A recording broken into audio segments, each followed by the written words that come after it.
Notice that the title for this particular study is Congress Shall Make No Law. Before we get into our study, we do want to have a word of prayer. And then after the word of prayer, I'm going to do a review of the prophetic chain that we've studied so far. So let's bow our heads for prayer. Father in heaven, we thank you so much for revealing to us the end from the beginning. We are so thankful that we don't live in a time of uncertainty where we don't know where things are leading. You have said in your word how history would develop and how history will end. And we know that it will be a glorious end for those who love you. So I ask, Father, that you will inspire us through a study of Bible prophecy and that you will help us to remain faithful to you no matter what. We thank you, Father, for your presence, and we ask this in the precious name of Jesus. Amen. Well, let's review the prophetic chain that we have been studying. The prophetic chain begins with which kingdom? Babylon. Very well. Then you have a second kingdom, which is Medo-Persia. Then you have a third kingdom, Greece. Then you have a fourth kingdom, the Roman Empire. And then what happens with the Roman Empire? The Roman Empire is divided. In other words, this fourth beast sprouts 10 horns. The empire is divided. Then among the 10 horns rises what?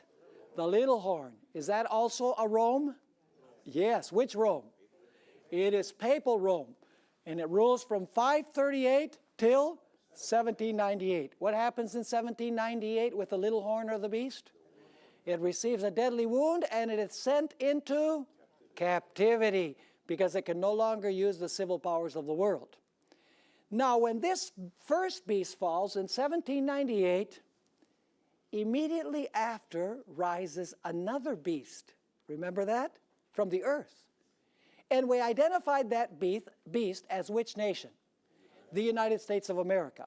And we identified the two horns like a lamb as the two kingdoms that are recognized in this one nation. And what are those two kingdoms that are recognized in this country, the United States of America? The kingdom of the church and the kingdom of the state. The church has its sword, the Word of God, and the state has its sword with which it can punish violations of civil law. Now, as I mentioned at the close of our last study together, we are going to now look at the origins of the United States of America. And we're going to see if the founding fathers had this idea of the United States being different than the history that we find in Europe during the 1260 years. We're going to try and see if the two horns like a lamb represent separation of church and state, civil and religious liberty, like we studied in our last lecture from the Bible. But I want you to notice once again that we are following a chain of events. Can you follow the trajectory of Bible prophecy? Is it actually quite simple? Sure. You can go from Babylon, Medo-Persia, Greece, the Roman Empire. The Roman Empire is divided into 10 kingdoms. Then the papacy rules for 1260 years till 1798. And around 1798, another nation rises who upholds these two principles, which are civil and religious liberty, which depends on the idea of the separation of church and state. Are you with me? And then we're going to find that after a period of time, this very nation is going to restore freedom and is going to help the wound of the first beast to heal. Now, we haven't come to that point yet, but that's the last link in the chain before the greatest event of all, which is the second coming of Jesus in power and glory. Now, let's go to our material. There is a syllabus for this particular series, and those who are watching the live streaming and those who will see this on YouTube and those who will get the DVDs, you want to get the syllabus as well because you'll be able to follow along all of the quotations and so on in the syllabus. The Constitutional Fathers knew four things. When I talk about the Constitutional Fathers, I'm talking about the founders of the United States. People like George Washington, Thomas Jefferson, James Madison, John Adams, Benjamin Franklin, etc. They knew four things we know from their writings. Number one, they knew that the apostate Jewish church had influenced the Roman state to kill Christ. They knew the union of the apostate church with the civil power of Rome that is with Pontius Pilate to slay Christ.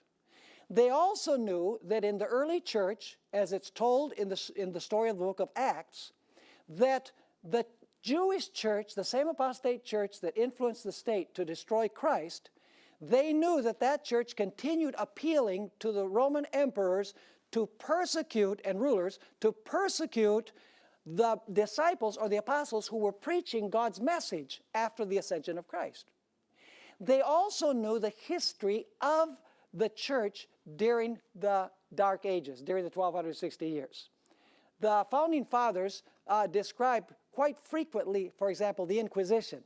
They knew that persecution had come during the 1260 years because the church had linked with the state, and it had gotten the state to persecute those who did not agree with its doctrines and its practices. They also knew the history of the colonial period of the United States, which begins officially in the year 1620 when the Pilgrims came to the United States. Well, actually, there was no United States, but they came to the territory of the United States.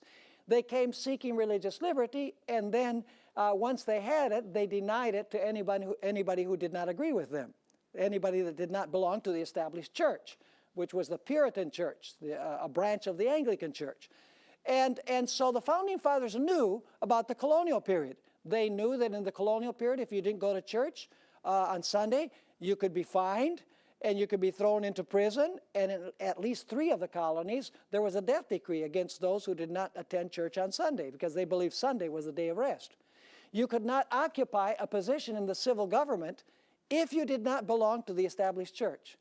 And only ministers that belonged to the established church could be remunerated for their efforts, because people basically gave their tithes to the government paid the ministers. But the only ministers that were paid were the ones that belonged to the established church. So if you were not a minister of an established church, you would have to find another means of sustenance. In other words, in the colonial period, the Founding Fathers knew that there had been a union of church and state, and the result had been persecution against those who were not in harmony with this arrangement. So we need to understand the founding documents of the United States within this historical context. The United States was not established in a vacuum. In other words, it doesn't simply appear with its principles on the scene all of a sudden. It is a reaction to the colonial period, the 1260 years, and the persecution against the apostles and Christ by uniting church and state. We have to understand that historical context in order to comprehend the style of government that was established in the United States by the Founding Fathers. And so it was that in 1776, the Declaration of Independence of the United States was signed. And among other things, it stated that human beings are guaranteed certain inalienable rights. That means rights that God gives that nobody can take away from you. Certain inalienable rights, which are among those rights, are life, liberty, and the pursuit of happiness. In 1787, the Constitution of the United States was ratified. And the basic idea of the Constitution is a government of the people, by the people, and for the people. In other words, the people govern themselves through the election of representatives by themselves. And then in 1791, the Bill of Rights was ratified, which are the first 10 amendments to the Constitution of the United States. And the Bill of Rights, among other things, guarantees full civil and religious liberty. It's interesting to note that these 3 documents, the Declaration of Independence, the Constitution, and the Bill of Rights, were ratified immediately before the beast received its deadly wound. In other words, when the beast was about to receive its deadly wound, the next power coming onto the world scene was rising. Isn't that interesting? In the light of what we studied from Revelation chapter 13, where it says that the beast receives a deadly wound, then I saw another beast rising from the earth. So we know that the beast that rises from the earth rises around the year 1798. Now, in this new nation, there was a basic idea, and that is that there are 2 legitimate kingdoms that could exist in the United States of America. One was the church, and the other one was the state. The church would have its spiritual sword, which is the Bible. and the state would have the civil sword with which it could punish violations of civil law. These two principles upon which this nation was established are called republicanism, and that has nothing to do with the Republican Party, by the way. It's a republic. In other words, it's a republican style of government. Basically means a representative civil government with the civil sword. And then you have Protestantism, which is a representative religious government with the religious sword. During the Middle Ages, in all civil matters, the king ruled. If the king said, jump, you could only say, how high? Because all of the power flowed from the king downward. The king had the last word, and what the king ordered, people did in civil affairs. In religious affairs, the Pope was the one who had the last words. If the Pope said jump, you better say, how high do you want me to jump? Because anything having to do with religion, when the Pope spoke or the papacy spoke, people were expected to obey blindly in religious matters, even if it conflicted with their individual conscience. In other words, all of the power during the period of the 1260 years flowed from top to bottom, from the king down to the people, and from the Pope down to the people as well. The founding fathers of the United States said, we're going to establish a different kind of government. Dare I use the word, a revolutionary type of government. A government that goes against all of the conventions that have been tried in the past. A government where the power does not flow from top to bottom, but where the power flows from bottom to top.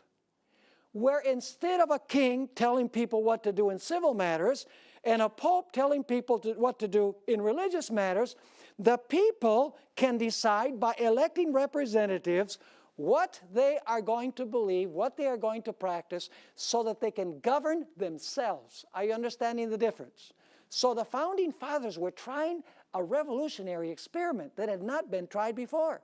Because in previous empires, the king was the one who ruled in civil matters, and the Pope was the one who ruled in religious matters. So the founding fathers said, no, what we're going to do, there are going to be two kingdoms in this nation.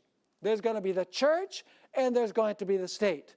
And both of these kingdoms are going to be separate from one another, and they are going to be based on the idea of freedom. Freedom of religion and freedom in civil matters. Ellen White, who wrote this classic book, Great Controversy, on page 442, and I must say Ellen White was born only 29 years after the deadly wound. So she was very close to the time of the deadly wound. She wrote this about the ideas that the founders had. The founders of the nation wisely sought to guard against the employment of secular power on the part of the church, with its inevitable result, which is what? Intolerance and persecution. So what did the founding fathers want to keep away from? They wanted to keep away from the church being able to use the state. And when that happens, what is the result? According to what she says, the result is what? Intolerance and persecution. If you don't believe that the union of church and state leads to persecution and intolerance, all you have to go is to Muslim countries.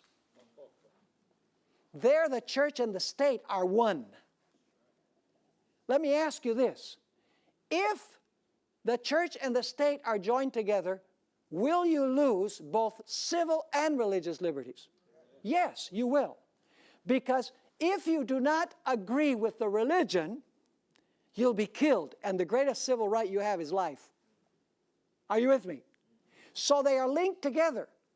In other words, if you don't believe in full religious liberty and full civil liberty, church and state separate from one another, the end result is going to be, as Ellen White says, intolerance and what? And persecution. In this way, the founding fathers rejected the view of the Roman Catholic Church. The view that the church can use the state to force people into believing and practicing what the church believes and practices. So now what we want to do is take a look at the writings of some of the founding fathers of the United States to see if they believed in the idea of the separation of church and state, the church functioning as church and the state functioning as state, and thus guaranteeing full civil and religious liberty. Let's begin with Mr. Liberty himself, George Washington. George Washington is an individual that stands out for three primary reasons. Number one, he was the liberator of the United States from British rule. Number two, he was the first president of the United States, of the nation of the United States. And number three, he presided over the Constitutional Convention that drafted and implemented and ratified the Constitution of the United States. So I would say that he would be a very important individual in the history of the original history of the United States. Now, the Baptist delegation of Virginia wrote a letter to George Washington on August 8, 1779.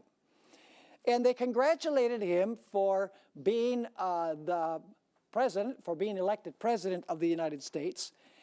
And they asked him if the Constitution that was ratified in 1787 guaranteed full civil and religious liberty if it didn't have a Bill of Rights. See, the Bill of Rights had not yet been implemented, the first 10 amendments to the Constitution.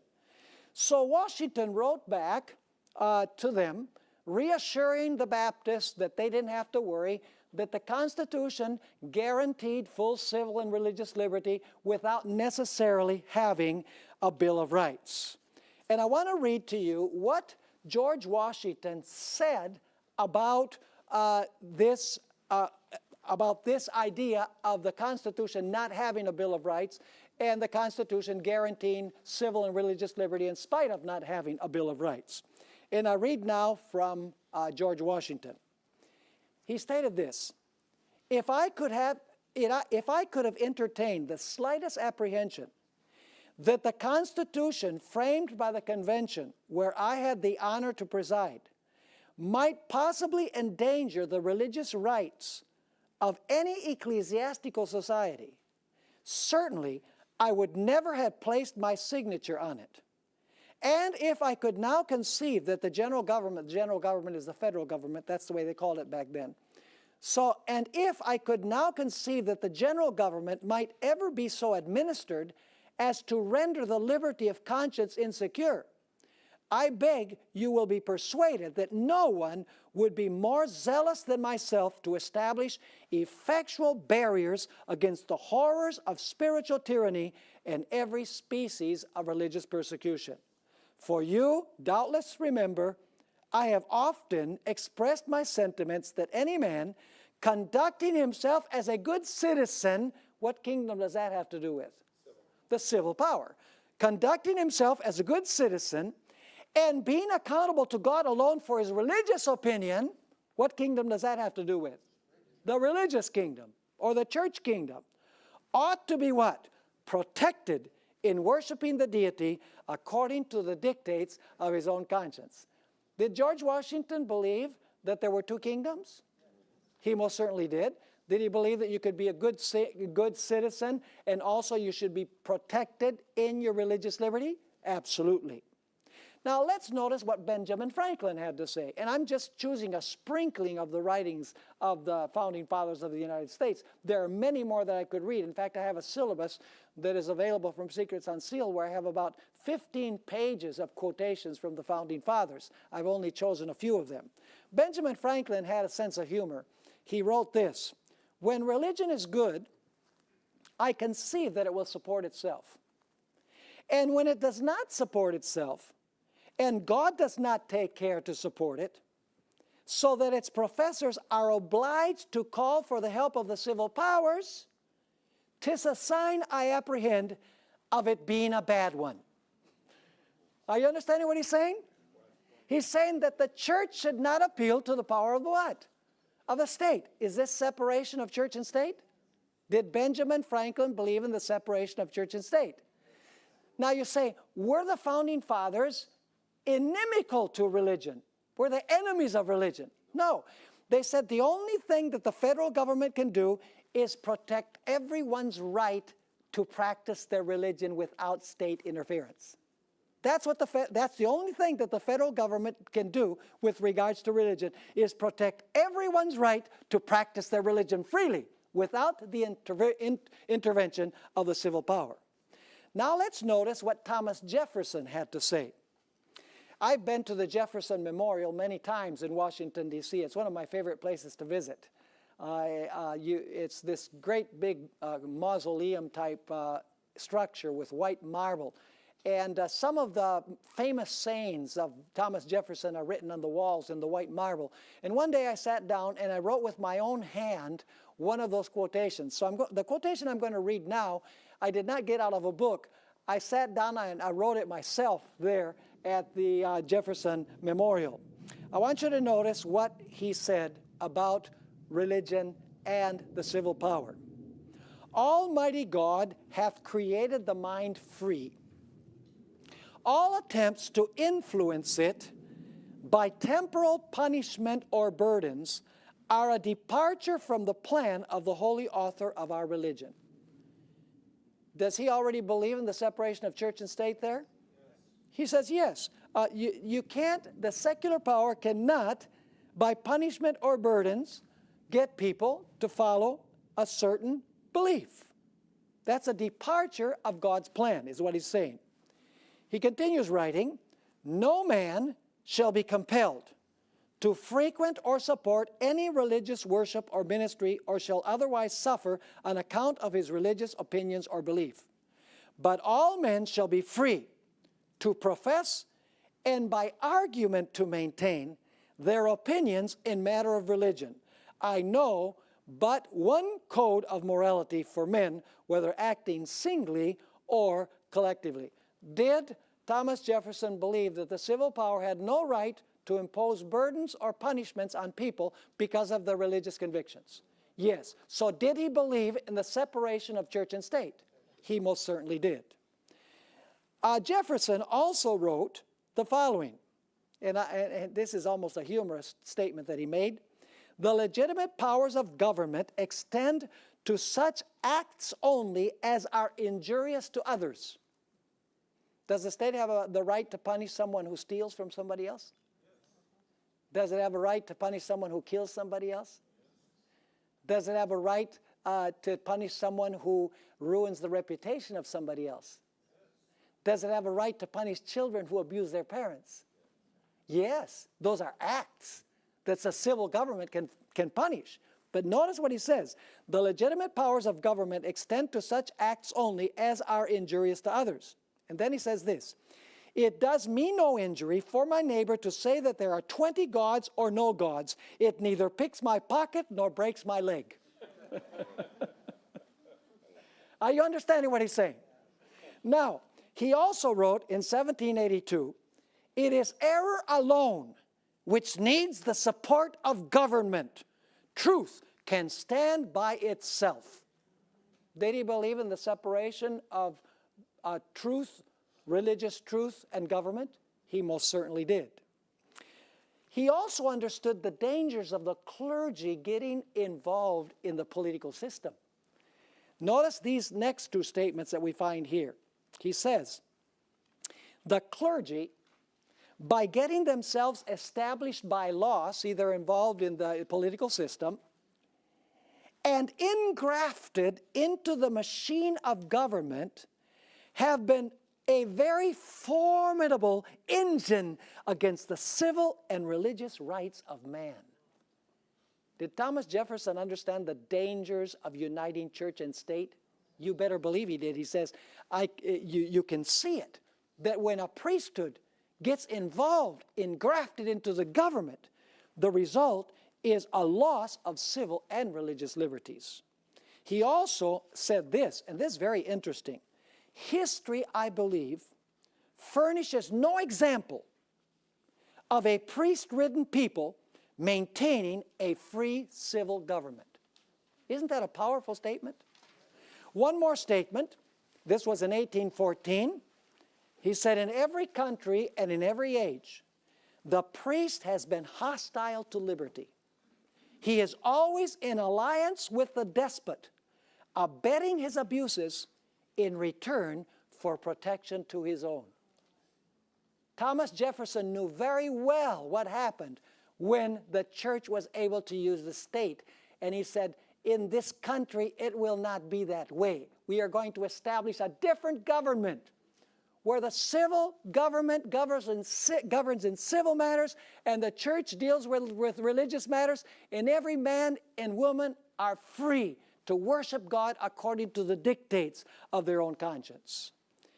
Now, the Danbury Baptist Association of Connecticut wrote President Thomas Jefferson on October 7, 1801, to complain that their rights were being infringed by their state legislature, their religious rights. And this is part of the letter that they wrote to Thomas Jefferson. What religious privileges we enjoy as a minor part of the state, in other words, they were a minority in the state, we enjoy as favors granted and not as inalienable rights. Now, the government is saying, well, we'll grant you religious freedom, but religious freedom is a divine right. It cannot be, religious liberty cannot be granted by the government because it's something that God has given man. It's an inalienable right.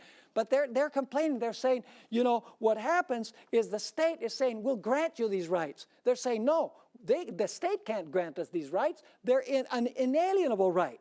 So once again, what religious privileges we enjoy as a minor part of the state, we enjoy as favors granted and not as inalienable rights. And these favors we receive at the expense of such degrading acknowledgments as are inconsistent with the rights of free men. Now, on the month of January of 1802, Thomas Jefferson answered their letter. And he explained very clearly his understanding of the First Amendment to the Constitution of the United States. And this is where the wall metaphor comes from. Have you heard of the wall metaphor, the wall of separation? Well, let's read this statement so that you can see what Thomas Jefferson said. Believing with you, that is with the Danbury Baptists, that religion is a matter which lies solely, that is only, between man and his God, that he owes account to none other for his faith or his worship, that the legitimate powers of government reach what? Actions only and not opinions. I contemplate with sovereign reverence that act of the whole American people which declared that the legislature should make no law respecting an establishment of religion or prohibiting the free exercise thereof. And then he explains, by the way, he's quoting the First Amendment. Then he says, thus building what? A wall of separation between church and state.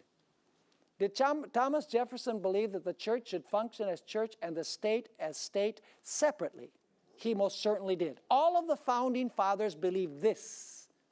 And that's why I've dedicated this whole lecture to show that the two horns like a lamb are corroborated by the history, the original history of the United States.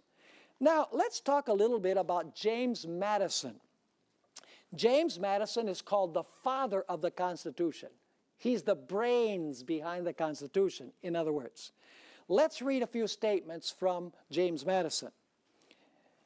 He wrote this: there is not a shadow of right in the general government, remember it's the federal government, the general government to intermeddle with religion. Did he believe that the federal government could get involved in religion? No, no, no. He says there's not a shadow of right in the general government to intermeddle with religion. Its least interference with it, that is with religion, would be a most flagrant usurpation. I can appeal to my uniform conduct on this subject that I have warmly supported religious freedom. Did he believe in the separation of church and state? He most certainly did. In 1822, this is very interesting because the United States was established in 1776, 1787, 1791. This is about 30-some years after the experiment had been tried. And so James Madison now writes about lessons that the United States is teaching the world. Notice what he wrote. We are teaching the world the great truth that governments do better without kings and nobles than with them. In other words, a republic is a better idea, is what he's saying, than a monarchy. And then he says, the merit will be doubled by the other lesson that religion flourishes in greater purity without than with the aid of government. Isn't that a telling statement? So interesting. Sometimes I ask people, to how many kingdoms do you belong? Well, you know, I was born in the United States, so I am a citizen of the United States. But I was baptized as Seventh-day Adventist, so I am also a citizen of the heavenly kingdom. I live in one nation, but I'm a citizen of two kingdoms in the United States, each separate from the other. In other words, the federal government cannot interfere with my religious convictions. And the church should not be involved in trying to use the state to violate people's religious convictions, because the state has its legitimate existence and the church also has its legitimate existence. Now let's talk a little bit about the First Amendment to the Constitution of the United States. Some Christians today, many of them will say, well, the expression separation of church and state is not found anywhere in the Constitution. And that's true. If you're looking for the phrase separation of church and state in the Constitution, you're not going to find it because it's not there. But the concept of the separation of church and state is in the Constitution, in the First Amendment to the Constitution, in fact. Let's read the First Amendment to the Constitution. By the way, in this amendment is where you find the two horns like a lamb, because this amendment guarantees religious liberty and civil liberty and separates the two. Let's notice the First Amendment. Congress. What does Congress do? It writes the laws, right? Congress shall make no law. Now, what part of no law don't you understand? Congress shall make no law respecting an establishment of religion. Notice that doesn't say that Congress can't make a law that establishes a church above other churches, or that establishes one religion above another religion. That's the way many Christians today are interpreting. They're saying, well, the Founding Fathers, when they say that Congress shall not make, Congress shall not make any law that establishes religion, they were really meaning that the United States could not establish one church above another or one religion above another, but the federal government can benefit all churches alike. That's the argument.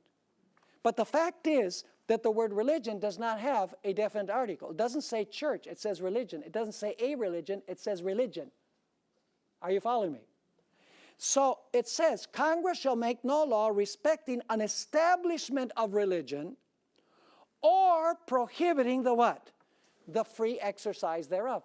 What does this mean? It means that Congress can't make any law that establishes any religious observance.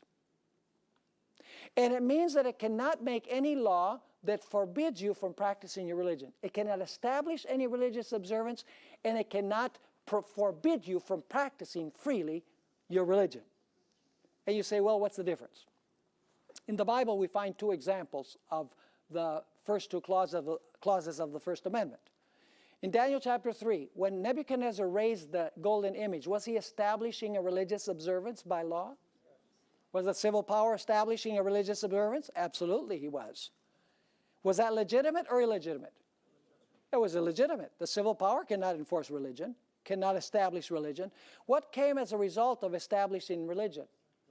Persecution, right? In Daniel 6, we have also another story that illustrates the free exercise clause. You see, in Daniel chapter 6, the issue is not that the king Darius is establishing a religious observance. He's forbidding people from praying. He's forbidding the free exercise of religion. And when he forbade the free exercise of religion, what was the result? Persecution. So Daniel 3 and Daniel 6 illustrate the first two clauses to the First Amendment. When the government establishes a religious observance, persecution. When the government or Congress, the government through Congress, forbids the free exercise of religion, the result is what? Persecution. The Founding Fathers knew this. And therefore, the Founding Fathers put in this First Amendment that Congress could not make any law establishing any religious observance. And it could not forbid people's right to exercise their religion freely without the interference of government.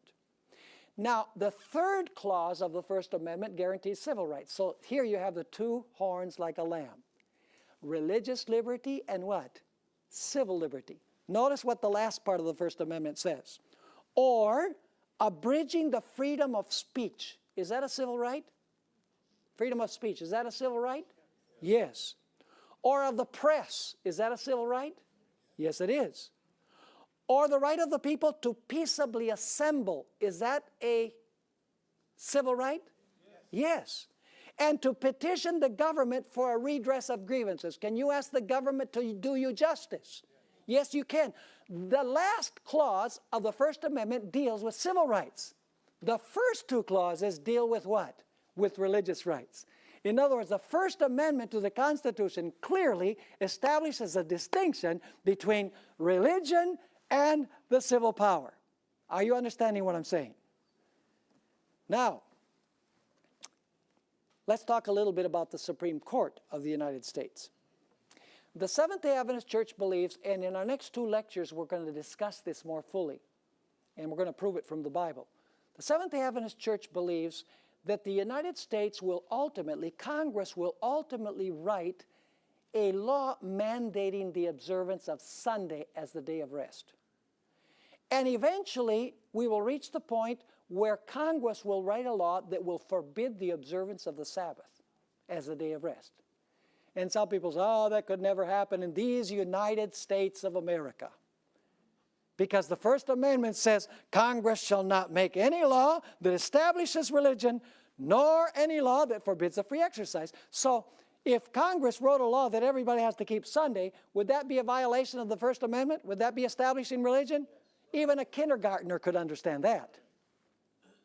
If the government should forbid, if the Congress should make a law forbidding you to keep the Sabbath, would that be a violation of the second clause, free exercise, to keep the day that you want? Of course it would. Any person, any rational person would understand that. And so you say, how is it possible that the United States, through its Congress, would write a law establishing religion and forbidding the free exercise thereof when it has guaranteed civil and religious liberty? Well, let me ask you, how is it possible that a beast that has two horns like a lamb talks like a dragon? It's a contradictory nation. In other words, it's going to contradict its profession. In action, it is going to do totally opposite of what it professes in its founding principles. Now you say, how is that possible that the United States would ever write a law that would violate the First Amendment to the Constitution? Well, in order to understand how this might happen, we must take a look at the style of government of the United States. The United States, like many other nations, has three branches. The first branch, of course, is the legislative branch. The legislative branch writes and passes laws. Then you have the executive branch. The executive branch, the president and all of the individuals that work with him are the ones that are required to enforce the laws that are written by Congress. And then you have the judicial branch, primarily the Supreme Court, that interprets the laws to determine whether those laws are constitutional or not. In other words, the purpose of the judicial branch, the Supreme Court, is to decide if a law that's been written by Congress is constitutional or not. Now, if I were to ask you which is the most powerful branch of government in the United States, what would you answer? Well, many people say, well, it would be the Congress because they write the laws. Others would say, well, be the president because the president is required to enforce the laws. But really the most powerful branch of government is the judicial branch, primarily the Supreme Court. Now, do you know how the Supreme Court of the United States is composed today? The Supreme Court has 9 justices. We only have 8 because Antonin Scalia died, and they haven't elected. There's this big fight. And by the way, this is the most important part of the next election, I believe, is whoever wins will appoint probably 3 Supreme Court justices because Ginsburg and Breyer and Kennedy are up in years. And so the next president probably, if the president is there for 2 terms, is probably going to elect 3 Supreme Court justices, which will totally transform the court. So anyway, I'm not making a political speech or anything. I'm just saying that it's extremely important how the Supreme Court is composed. The United States is called a Protestant nation, but there's not one Protestant on the Supreme Court. There are 5 Roman Catholics and 3 Jews on the Supreme Court. And Antonin Scalia was a Roman Catholic, so when he was alive, there were 5 Roman Catholics and 3 Jews in a country that says that it is Protestant. Not one Protestant on the Supreme Court. Now you say, how do you know that the Supreme Court is the most powerful branch of government? Let me give you a couple of examples. Do you remember the election in the year 2000 in Florida? The hanging chads? Remember they were looking at the cards in the light to see which Chad they had punched, to see if they voted for Al Gore or for George Bush. Remember that? For several weeks we didn't know who had won the election. It would go from one lawyer to another. It would go from one court of law to another court of law, then to a higher court of law. Finally, the case went to the Supreme Court. And the Supreme Court said George Bush won the election in Florida. So basically, the Supreme Court elected the President of the United States of America. Let me give you another example. June 26. That's the anniversary tomorrow. It's my birthday, June 26. On June 26 of last year, the Supreme Court stated that gay marriage is something that is going to be legal all across the United States of America. Who can contest that? Who can question that decision of the Supreme Court? What court can you appeal it to? You can't appeal it to any court. So when the Supreme Court says the case was taken, gay marriage is something that is a right guaranteed in all 50 states, there's no court of appeal. That is what is going to happen. So let me ask you this. If the Supreme Court is willing to redefine marriage, contrary to the Bible definition, you don't think that the Supreme Court would be willing to redefine the day of worship? Of course it would. It will be in a time of national emergency. It'll be a time of great difficulty. And there are trying times that are going to come to this country, folks. People don't have the foggiest idea what is going to happen. There's going to be an economic meltdown. There's going to be more terrorist attacks. There's going to be more so-called natural disasters. And it's not due to climate change and all of these reasons that are being given. The fact is that God is withdrawing His Spirit from this country. Because this country has said, we don't want God. We don't want His Word. We don't want you in our life, is what this country has said. And so God says, you don't want me? I'm not going to force myself on you. And He removes Himself from those who have rejected and said that they don't want Him in their lives. And human beings can be very cruel when they're devoid of the Spirit of God. And of course, after the close of probation, Ellen White describes this world. She says that there's a scene of strife such as no pen can picture. Can you imagine what the world is going to be like with Satan in total control of the finally impenitent? He won't be in control of God's people, but he will be in control of all of the wicked in the world. We haven't seen anything yet compared to what is coming. And the world, even the Protestant world, they say, well, it's the Muslims and it's the terrorists and, they blame everything. It's climate change. And they applaud the Pope. They say, wow, the Pope, he's got it straight, you know. We need to emphasize the poor, and we need to emphasize the family, and we need to emphasize climate change. He's got it right. And they don't realize that the reason why everything is going downhill is because God is withdrawing His Spirit from the earth. He's releasing the winds of strife. That's what's really happening in this nation. This nation, if it was to return to God, it would have to return to what God says in His Word. Now, I'm not talking against people. You know, if people want to live a gay lifestyle, you know, I believe the government should give them that civil liberty. But the government does not have any right to redefine marriage, because the Bible defines marriage as between a man and a woman. If gay people want to have civil unions, and I think they should get tax breaks, just like people who are married. But God has defined marriage as between a man and a woman. And how is it that man or the Supreme Court would redefine marriage? And you don't think that the United States, through its Congress, would also be able to redefine the meaning of God's day of worship? You say, well, Pastor Bohr, how is that possible? In the United States of America? The land of the free and the home of the brave? Something like that could happen? Listen, the beast of Revelation 13, it says it has two horns like a lamb, but it speaks like a dragon.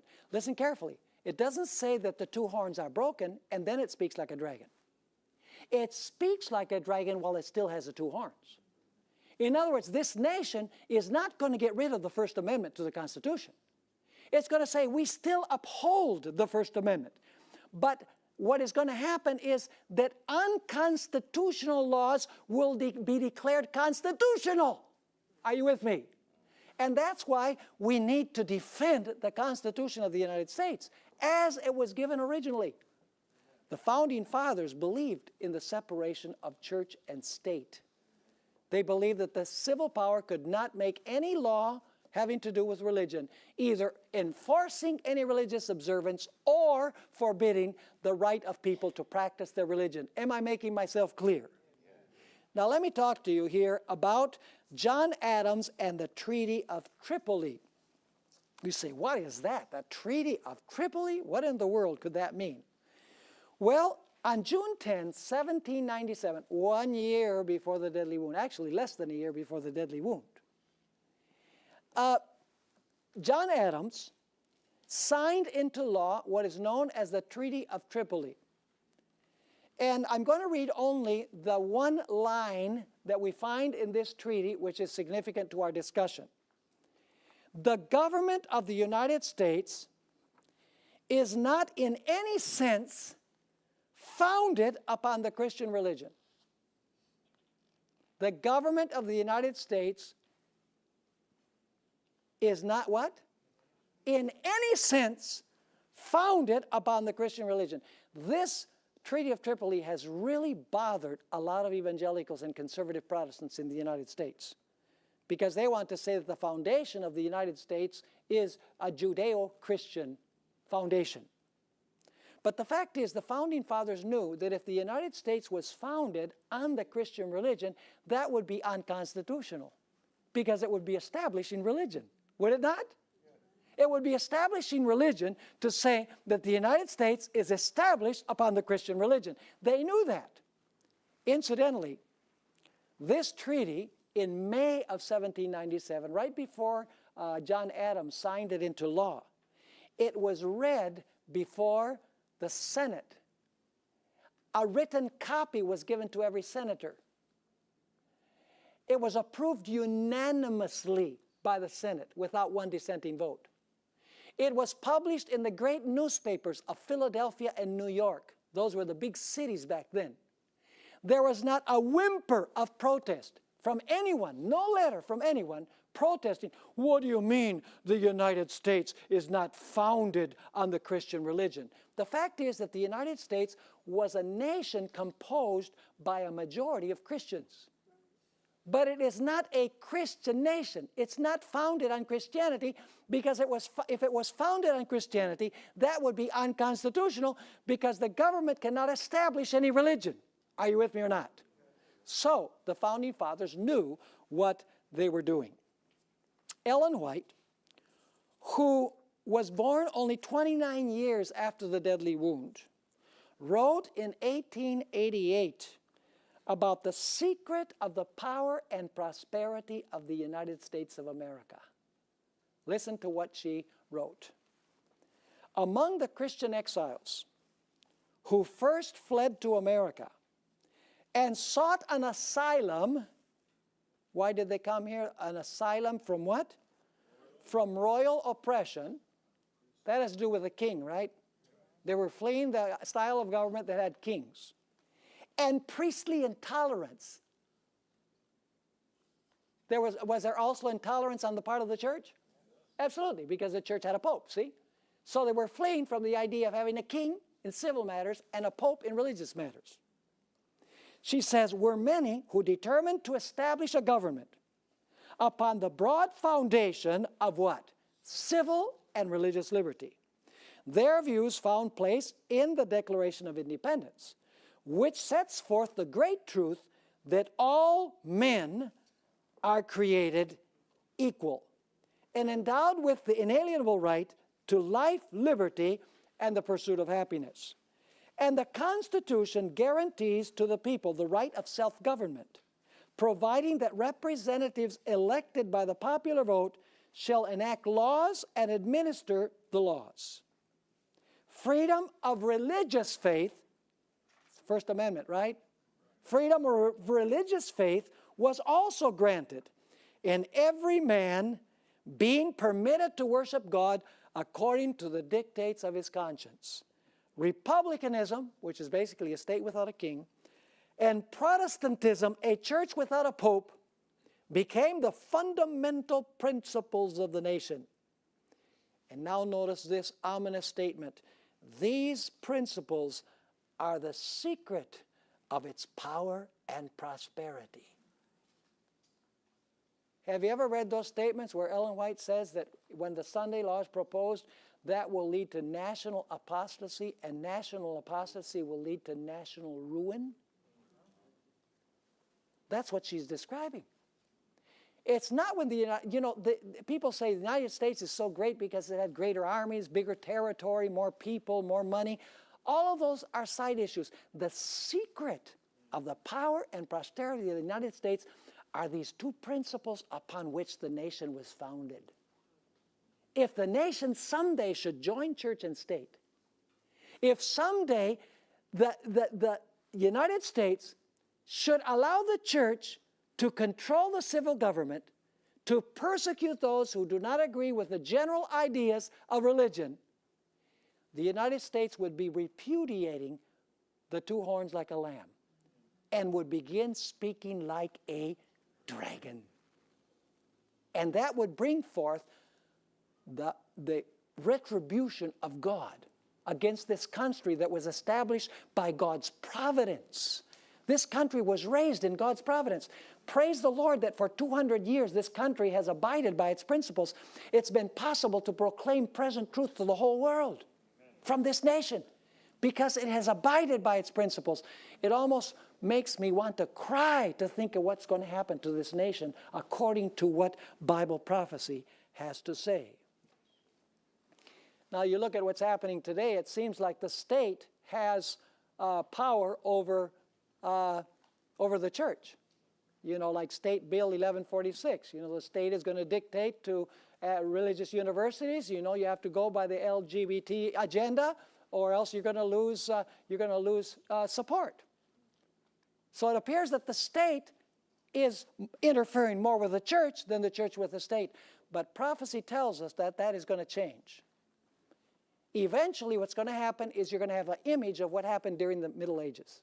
The church is going to control the state, and the church is going to dictate to the state religious laws, and those who do not abide by those religious laws will be persecuted. So let me ask you then, do the founding fathers of the United States agree with what Bible prophecy has to say?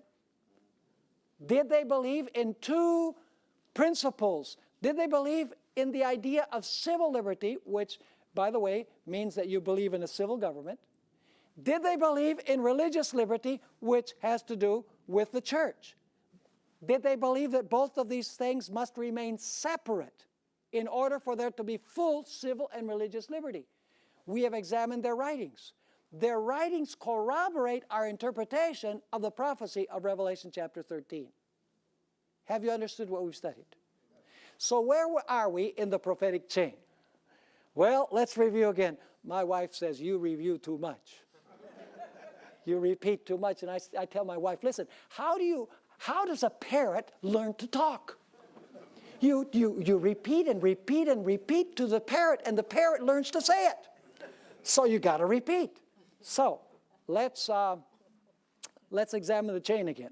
Where does the chain begin? Babylon. Then Medo-Persia. Then Greece. Then the Roman Empire. What happens to the Roman Empire? It's divided into 10 kingdoms. Then the papacy rules for how long? 1,260 years. What happens at the end of 1,260 years? The papacy receives a deadly wound with a sword. The state turns against it. And the papacy is sent into what? Captivity, because it can no longer use the civil powers of the world to accomplish its purposes. When the papacy falls, this other beast rises from the earth, the United States of America, with the two horns like a lamb. In other words, it guarantees full civil and religious liberty by the idea of the separation of church and state. Where are we in the prophetic chain? What is the next event in the prophetic chain? The next event in the prophetic chain is that this beast from the earth that has two horns like a lamb will end up speaking like a dragon. We are at the very final end of the chain, at the final link. And the United States will speak like a dragon because it will help the beast recover its power. Remember what we said? It will tell everyone to worship the first beast, to make an image of the first beast, to enforce the mark of the first beast. It will do everything on behalf of the first beast. It will exercise the authority of the first beast. In other words, the United States will restore the idea of uniting church and state that existed with the papacy and the civil powers of Europe during the 1260 years. Now don't miss the next couple of lectures, because we're going to unpack this a little bit more. We're going to talk about the mark of the beast. We're going to talk about the change in God's law as the defining issue at the end of time. So don't miss for anything in the world the next exciting episode in this series.